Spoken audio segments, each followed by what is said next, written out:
প্রতিটি ভূমি কারবালা, প্রতিদিনই আশুরা। ইমাম জাফর আসাদেক রাদিয়াল্লাহু আলাইহিস বলেছেন, মুসলমানের জন্য প্রতিটি ভূমি কারবালা আর প্রতিটি দিন হচ্ছে আশুরা। এই কথাদের একটি সুন্দর ব্যাখ্যা আমাকে সুফি সদরুদ্দিন আহমদ চিশতি দিয়েছেন।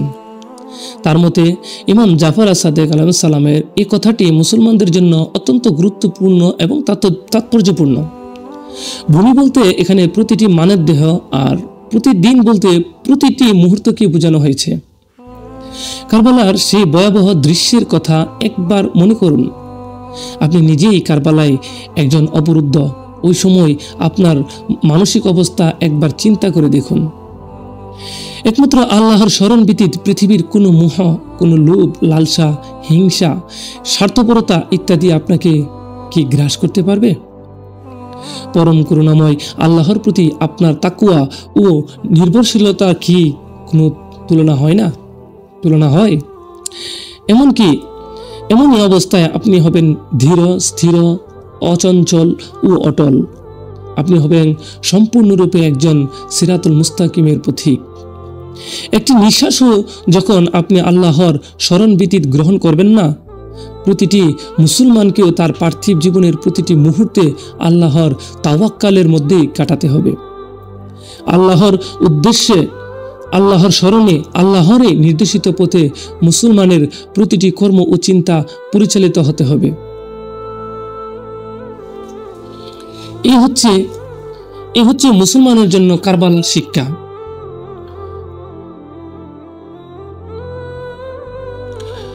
অনুগত্য স্বীকার করা আর ঈমান আনা যে এক কথা নয়, তা আমরা পূর্বে সূরা হুজরাতের 14 নং আয়াতের বিশ্লেষণে আলোচনা করেছি। ইসলামের আদর্শ ও মূল্যবোধহীন আনুগত্য ও আনুষ্ঠানিকতার নাম ইসলাম নয়। তাই পবিত্র কোরআনের পাতায় পাতায় আদর্শগুলোকে জীবনের প্রতিটি স্তরে প্রতিষ্ঠিত করার তাগিদ রয়েছে। সুতরাং যারা ইসলামের শাশ্বত আদর্শ ও মূল্যবোধগুলোকে উপেক্ষা করে ব্যক্তি স্বার্থ চরিতার্থ করার জন্য ইসলামের আদর্শ বিরোধী কাজ করেছে, তারা যতই ইসলামের বাহ্যিকতা ও আনুষ্ঠানিকতা ঠিক রাখুক না কেন, পবিত্র কোরআনের ভাষায় তারা মুনাফিক। হযরত ইমাম হুসাইন আলাইহিস সালামকে যারা হত্যা করেছে, তারা তো মুসলমান নয়, বরং তাদের এই বর্বরতা আইএমএ জাহেলিয়াতের কাফেরদেরকেও হার মানিয়েছে। জিলকদ, জিলহজ, রজব ও মুহররম মাসকে আল্লাহ তাআলা শাহরুল হারাম অর্থাৎ নিষিদ্ধ মাস ঘোষণা করেছেন। এই 4 মাসে যুদ্ধ, বিগ্রহ ও রক্তপাত হারাম। জাহেলিয়ার কাফেরেরাও এই 4 মাসে রক্তপাত ঘটাতো না। অথচ ওই সমস্ত মুসলমান নামধারী মুনাফিকরা ইমাম হুসাইন ও তার পরিবারবর্গকে এই মুহররম মাসেই ভুখা এবং পিপাসার্ত অবস্থায় অত্যন্ত নিষ্ঠুরভাবে হত্যা করেছে। হাররার ঘটনা। কারবালার নৃশংস হত্যাকাণ্ডের পর সবচেয়ে মর্মান্তিক যে ঘটনাটি ইয়াজিদ কর্তৃক সংঘটিত হয়, তা হচ্ছে হাররার এর ঘটনা। হাররা একটি জায়গার নাম, যা পবিত্র মদিনা হতে 1 মাইল দূরে অবস্থিত। হাররা ঘটনা সম্পর্কে প্রিয় নবী সাল্লাল্লাহু আলাইহি সাল্লাম ইরশাদ করে গেছেন। হযরত আবু হুরায়রা রাদিয়াল্লাহু আনহু থেকে বর্ণিত আছে যে হুজুর আকরাম সাল্লাল্লাহু আলাইহি সাল্লাম বলেছেন, মদিনার উপর এমন এক সময় উপস্থিত হবে যে মদিনাবাসীদের এখান থেকে বের করে দেওয়া হবে। সাহাবাগণ আরজ করলেন, কি তাদেরকে বের করে দেবে? উত্তরে প্রিয় নবী সাল্লাল্লাহু আলাইহি সাল্লাম বলেন, দুষ্ট আমিরগণ।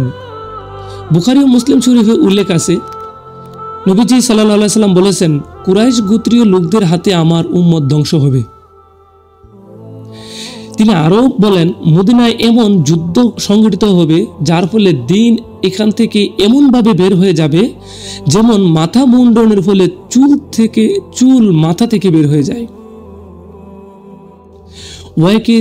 ওয়াকিদি হারারা নামক কিতাবের আয়াম ইবনে বশর থেকে বর্ণনা করেন, রাসূলুল্লাহ সাল্লাল্লাহু আলাইহি সাল্লাম একদা সফর করে হাররাহ নামক স্থানে পৌঁছালে ওই দোয়া পড়েন, ইন্না লিল্লাহি ওয়া ইন্না ইলাইহি রাজিউন।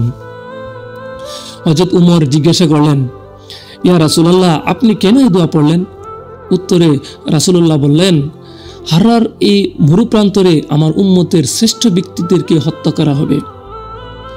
অনেক মুসলিম ঐতিহাসিক যেমন ওয়াকিদি, ইমাম কুরতুবি, তবরানি, ইবনে জাউজি, ইবনে আবি খাইসা, জাহাক প্রমুখ লোমহর্ষক ঘটনার বিস্তারিত বর্ণনা করেছেন। সব এখানে বর্ণনা করা সম্ভব নয়, তবে তাদের বর্ণনার বিষয়বস্তু এই যে মুয়াবিয়া মৃত্যুকালে ইয়াজিদকে ডেকে বলেছিলেন যে সম্ভবত তোমার সাথে মদিনাবাসীদের যুদ্ধ হতে পারে। সে সময় তুমি মুসলিম বিন উকবার মাধ্যমে মদিনায় অভিযান পরিচালনা করবে, কারণ এ ব্যাপারে সে খুব বিশ্বস্ত। এতপর পাপিষ্ঠ ইয়াজিদ মুসলিম বিন উকবার নেতৃত্বে একদল সৈন্য মদিনা ভূমিমুখে পাঠায়। ইয়াজিদের নির্দেশ ছিল যে মদিনা ধ্বংস করে তারা যেন মক্কায় আক্রমণ করে। উল্লেখ্য যে ইয়াজিদের বায়াত মদিনা ও মক্কাবাসীরা প্রত্যাখ্যান করেছিল। ইয়াজিদ তার চাচাতো ভাই উসামা ইবনে মোহাম্মদ ইবনে আবু সুফিয়ানকে মদিনা পাঠিয়েছিল বায়াত গ্রহণের জন্য, কিন্তু মদিনাবাসী তার প্রস্তাব প্রত্যাখ্যান করে তাকে বিতাড়িত করে এবং বনি উমাইয়াদের মারওয়ানের ঘরে অবরুদ্ধ করে রাখে। মুসলিম বিন উকবা মদিনায় পৌঁছালে মারওয়ান মদিনাবাসীদেরকে 3 দিন সময় দিল এবং পরামর্শ করে উপদেশ দিল আত্মসমর্পণ করার জন্য, কিন্তু মদিনাবাসীরা তা কিছুতেই গ্রহণ করল না এবং যুদ্ধ করতে মনস্থ করল। এই যুদ্ধে হযরত আব্দুল্লাহ ইবনে মুতি তার 7 পুত্র সহ শহীদ হন। মুসলিম বিন উকবা তার মস্তক দ্বিখণ্ডিত করে ইয়াজিদের নিকট পাঠিয়ে দেয়। এই যুদ্ধে অনেক বুজুর্গানের দিন নিহত হন। যুদ্ধে ইয়াজিদ বাহিনীর জয়লাভ করে ইয়াজিদের সৈন্যবাহিনী তার নির্দেশ মোতাবেক মদিনা মুনওয়ারায় 3 দিন 3 রাত অত্যাচার আর অবিচার ও ব্যভিচার চালায়, ধন সম্পদ লুট করে। বর্ণিত আছে যে ইয়াজিদ শিশু এবং মহিলা ব্যতীত 12,497 জন লোককে হত্যা করে। তার মধ্যে মুহাজির, আনসার, তাবিঈন ও উলামা 1700 জন, 1700 জন, সাধারণ লোক 10,000 জন, হাফেজে কুরআন 700 জন, কুরাইশ বংশের 97 জন, সর্বমোট 12,497 জন সে হত্যা করে। বর্ণিত আছে যে ইয়াজিদ বাহিনীর ব্যভিচারের ফলে মদিনা নগরীতে 1000 মেয়ে লোক অবৈধ সন্তান প্রসব করে।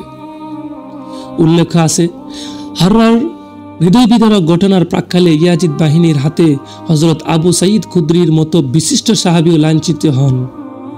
তার পবিত্র দাড়ি মুবারক গুড়া থেকে উচ্ছেদ করে ফেলা হয়। আরও উল্লেখ আছে যে ইয়াজিদ সেনাপতি মুসলিম বিন উকবা মদিনা মুনওয়ারায় হত্যাযজ্ঞ ও লুটপাট সমাপ্তি করে হযরত আব্দুল্লাহ ইবনে জুবাইর রাদিয়াল্লাহু তাআলার বিরুদ্ধে অভিযান করার জন্য মক্কা অভিমুখে রওনা হয়। প্রতিমধ্যে পাপিষ্ঠ মুসলিম মৃত্যু মুখে পতিত হয়। এতপর 40 দিন, রেওয়ায়াতে 64 দিন আছে, 40 দিন যাবৎ মক্কা শরীফ ঘেরাও করে রাখে এবং ভয়াবহ যুদ্ধে লিপ্ত হয়। কাবা শরীফের দিকে কামানের গোলা নিক্ষেপ করে এবং পবিত্র কাবা শরীফে আগুন লেগে যায়। ইতিমধ্যেই ইয়াজিদের মৃত্যুর খবর ছড়িয়ে পড়লে সবাই অপমানের বোঝা নিয়ে পরাজয় বরণ করে পালিয়ে যায়।